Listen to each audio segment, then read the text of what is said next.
खबरों में आगे बढ़ते हैं। देखिए, बात रायपुर की कर रहे हैं और वहां पर सीएम साय का प्रदेश वासियों को तोहफा है। अब सुशासन तिहार ने सीएम ने अब तोहफा दे दिया है। तिहार के तहत ये तोहफा दिया गया है। रजिस्ट्री से संबंधित 10 क्रांतिकारी नवाचारों का तोहफा हमारे जनता को दिया गया है। लागू किए गए हैं रिफॉर्म्स से आम जनता को राहत मिल जाएगी। जानकारी आपको दे दें कि लागू जो कर रहे हैं रिफॉर्म्स, उनसे आम जनता को राहत मिलेगी और उसी के तहत अब जो आम सुविधाएं हैं जो लोगों को मिलनी चाहिए थी, कभी कभी इस तरह की चीजें देखने को मिलती है कि हमारे तमाम चीजें के पेपर्स हो जाते हैं या हम चीजें कर नहीं पाते। रजिस्ट्री से संबंधित और जो रूल्स है उन्हें और आसान बनाया गया ताकि जनता को मुश्किल ना हो। हमारे सहयोगी हमारे साथ इम्तियाज चूंकि जुड़े हुए हैं, उनसे जानकारियां लेंगे। इम्तियाज, कौन कौन से ऐसे 10 नवाचार निकाले गए हैं जिसको अगर देखा जाए तो जनता की सहूलियत के लिए अच्छे हैं?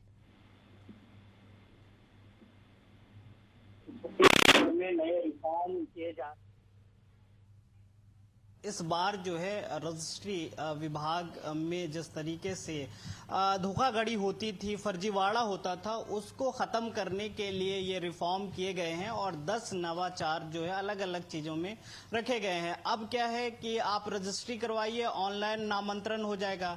डिजी लॉक और डिजिटल लॉक की भी व्यवस्था की गई है। व्हाट्सएप पर भी आप अपनी जमीन की चीजों को मंगा सकते हैं।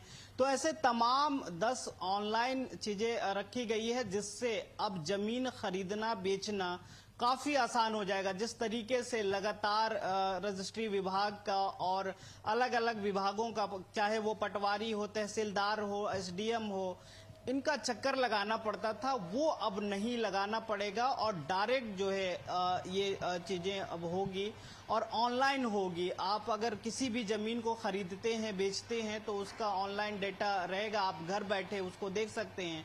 अगर आप जानकारी मंगाना चाहते हैं तो आप अपने व्हाट्सएप पर भी उसके जानकारी मंगा सकते हैं। दूसरी बात यह है कि अगर आप रजिस्ट्री करने के लिए जाना चाहते हैं और उससे पहले कोई जमीन खरीद रहे हैं तो उसके संबंध में अगर आपको जानकारी चाहिए तो वो आपको जानकारी मिल जाएगी। पहले ऑफलाइन था तो लोगों को काफी समय लगता था, चक्कर काटना पड़ता था रजिस्ट्री विभाग का। अब ये चीजें बचेगी और लोग जो है जमीन से जुड़े चीजों को ऑनलाइन आसान कहीं ना कहीं बनाया जा रहा है जनता के लिए ताकि उन्हें दिक्कत ना, क्योंकि आजकल देखा जाता है कि जो कम पढ़े लिखे लोग होते हैं उन्हें हमेशा लाइनों में खड़े होकर इंतजार करना पड़ता है, उनको दिक्कतों का सामना करना पड़ता है।